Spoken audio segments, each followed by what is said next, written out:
Now at 5, a tornado touches down on the Oregon coast. We are live on the scene with a look at the damage. And then an arrest in the death of an 85-year-old man from nearly 2 years ago.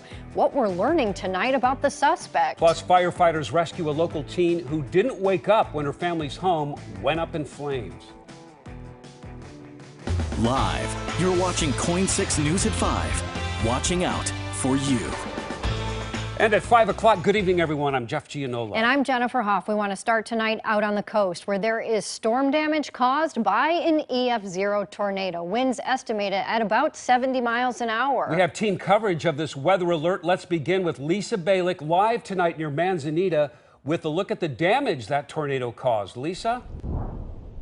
Yeah, this is the area where they got a lot of damage, and it's interesting they call it an EF0, but take a look. I want to show you. This is the path. You can see actually on the ground the debris that was blown out by this tornado. This house here, this brown house behind me, 6 windows blown out. It got the brunt of the damage. Now, we went inside today, the vacation home. This happened, by the way, just after 11 o'clock this morning. Now, the home's not occupied. The rental manager says she was shocked to get a text about a tornado, and she's grateful when she arrived that the damage was not worse.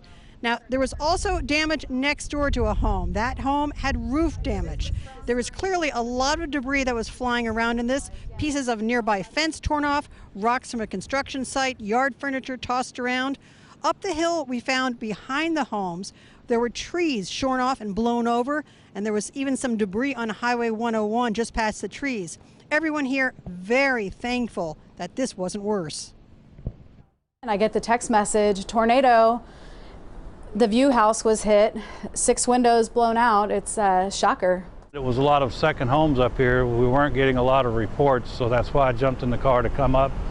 There's always in the back of your mind after you saw what happened in Manzanita that the potential is there that we could see it again.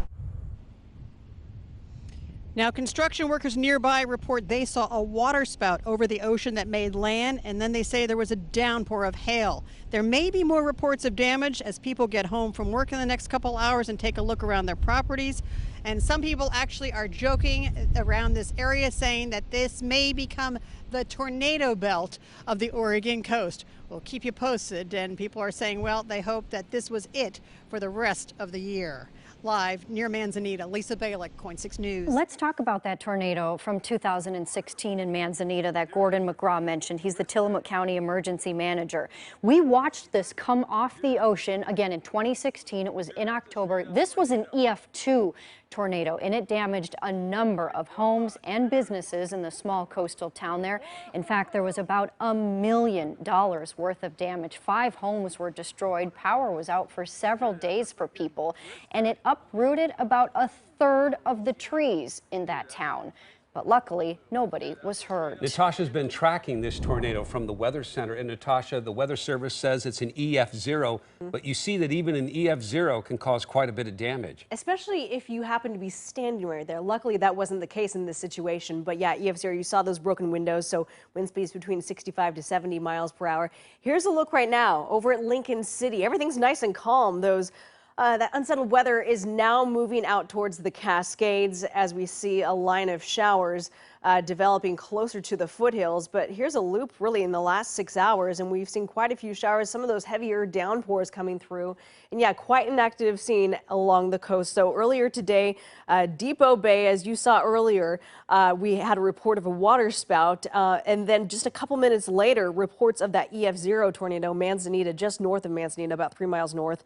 And then, of course, we also have some incredible hail pictures. You can find that at KOIN.com, where you can actually see pictures of how big that hail was at approximately 120 in Halem. So talking about this EF0 tornado, yeah, again, right around 11:10, 11:15, about 3 miles north of Manzanita. The length, the duration of it is only about 1/4 of a mile. So yeah, minor damage, and yes, luckily no injuries there. But here's a loop. When you look at radar, nothing too significant pops out other than, you know, some of those darker looking cells in red, and of course, some of that lightning also popping up. But what we really need, and this is a great testament to the fact that we need an additional radar there at the coast in Oregon, that would help us out tremendously. But other than that, this is what you see as evidence of that EF0. More details coming up. Yeah, and download the PDX weather app to track weather in your neighborhood, on the coast. You can see live weather live radar, and weather alerts right in the palm of your hand. In some new information now tonight, a woman we just found out is now facing a murder charge in connection to the death of 85-year-old Eugene Cora. Now, he was found dead in May of 2018 inside his apartment on Northeast MLK Boulevard. He had lived there for nearly 5 decades.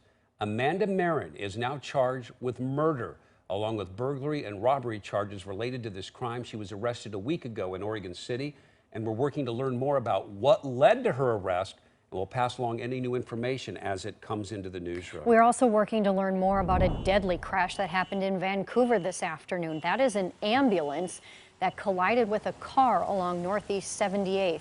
Clark County deputies say the ambulance crew was transporting a patient too at the time, but it was the driver of the car who died at the hospital. The paramedics were also hurt, but we found out that they should be okay. And a heartbreaking tragedy. We now know the ages of 2 boys killed this morning in Vancouver while walking along a road. Investigators tell us tonight they are 14 and 17 years old. This happened this morning, right about 6:30 on 112th Avenue near Northeast 23rd Circle. Let's go to our Valina Jones. She's out there live tonight looking into exactly what happened. Valina, it's such a sad story. It absolutely is. And Jennifer and Jeff, we know that it was still dark when this accident happened. The 2 teens were walking along this side of the street where you see there's no sidewalk. Investigators just telling us that they believe they were trying to cross the intersection without a crosswalk when they were hit. We heard him say that it just was, happened before, he was aware that there was anybody there. Chris and Genevieve White were driving to work around 6:30 Tuesday morning when they saw their co-worker's car pulled over on Northeast 112th Avenue. Assuming he was having mechanical issues, they stopped to help. And he stepped out of the vehicle, was in shock, very distraught, talking about he thinks he hit them. He thinks he hit them. Did I see anything? And it was only then that I noticed the damage to the passenger side of his vehicle. Then they saw 2 people laying on the side of the road. The couple says the 19-year-old driver accidentally struck them as they were walking. He described them as just shadows. He just saw shadows, and then it happened. And I don't think he even had time to step on the brakes. It was so sudden. Vancouver police say the victims are 14 and 17 years old. There is no sidewalk where the 2 were walking. It's not that often that you see people on this side of the road. With all of this construction going on around here, they might have to put more lights, flashing lights, safety lights. According to the Whites, other drivers stopped and rushed to help, one woman even performing CPR, but couldn't save them. My main concern is for the young man that was driving and the families of those 2 young men that lost their lives. My heart reaches out to them because this day has changed their lives forever. This area does have lighting, but police say the boys were wearing dark clothing. The names of the teams are not being released at this time. We do know that this is right by a school bus stop as well. I've reached out to the Evergreen School District, who tells me they can't confirm if any of their students were involved. Reporting live from Vancouver, Valina Jones, KOIN 6 News. An incredibly busy news day today. We want to get to some breaking news now, and this involves the search of Tiffany Lazan. She is the missing mother from Albany. Police tell us this case is now, in fact, a homicide investigation, and this man, her estranged husband, is charged with murder. Police say Craig Lazan borrowed a battery-operated circular saw from a friend, and when he returned it, the saw's owner turned that tool over to investigators. The crime lab says that it saw there was blood and tissue on that saw, and the DNA in fact matches Tiffany.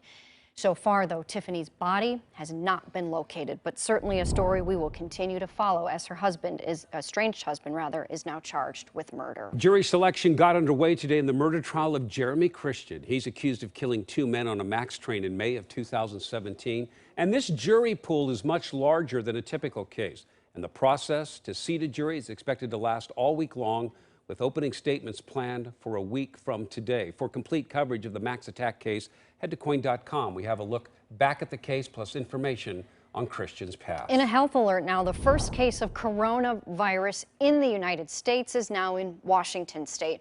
The patient is a man who lives in Snohomish County, which is just north of Seattle. We found out he was visiting the Wuhan, China area. There's a market there where the outbreak started. Then he flew into SeaTac last week and told health officials he didn't have any symptoms until after he had arrived home. And this is also after airports started screening for this virus. The Washington State Health Department says that the man acted quickly when he first noticed his symptoms. I'm thankful that the man who tested positive for this virus acted so quickly and sought treatment. His actions gave us a head start, and because of that, we were able to isolate him away from the public. And there's more. The man is in good condition at an Everett hospital. Hundreds of people, though, have gotten sick from the virus. Some have died, mostly in China. The CDC is opening 2 more screening stations at airports here in the U.S., and all flights from Wuhan will be diverted to those airports, which include LAX, SFO, and Chicago. The impeachment trial of President Trump got underway today, and it began with both sides arguing over the rules of the process. Senate Republicans announced changes to their rules resolution after pushback from some party moderates. Each side will now get 3 days for opening arguments, but the resolution still calls for witnesses after opening arguments. Democrats will offer amendments requiring witnesses and documents at the outset of the trial. We will have more reaction from Capitol Hill just ahead on KOIN 6 News, coming up at 5:30. Portland police saying tips helped them identify the man who was accused of stabbing an off-duty firefighter at a bar in southwest Portland, but now they need your help to try to find him. Yeah, our Dan Tilken has been digging into Carroll McClendon's history. And Dan, he was arrested for a similar case just 2 years ago? He was accused of chasing 2 women around a North Portland laundromat with a knife in 2018. Those charges were ultimately dismissed. The district attorney's office tells me they had difficulty securing critical witnesses for a pretrial court hearing in that case. Well, police tell us Saturday McClendon walked into the Kingston Bar and Grill, got into a confrontation with the victim, and that's when the off-duty fireman was stabbed. In 2016, McClendon was convicted of assault on a Washington County Trader Joe's employee. In 2015, he was convicted of recklessly endangering a TriMet employee. Well, just last month, he was found in violation of probation in that TriMet case, and he is supposed to have a court hearing about his mental health coming up next month. I also talked to his cousin today, who was frustrated. McClendon hasn't gotten the mental health treatment he says he's needed for a very long time. Meanwhile, Portland police warn McClendon is considered dangerous. Anyone who sees him should call 911. Jeff? All right, Dan Tilken, thank you. Local investigators need your help tonight to identify a woman found dead in a wooded area.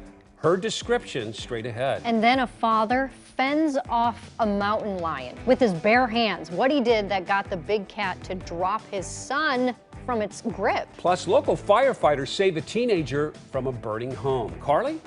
Well, let's take a look right now at the congestion out there. We have a lot of congestion on, this is supposed to be I-5 at Nyberg, but it looks like, though, that camera's showing 26 there. We've got congestion on 26 as well. But let's take a look at I-5 southbound here, all the way down past 217. Then you'll hit delays, and you'll see that slow down from Carmen to Wilsonville Road. It's 39 minutes from the Markham Bridge to Wilsonville Road. Now to the drive on 217 southbound, which is 13 minutes from 26 to I-5. Notice it picks up after Denny. On I-205 northbound, it's 24 minutes to reach Highway 224.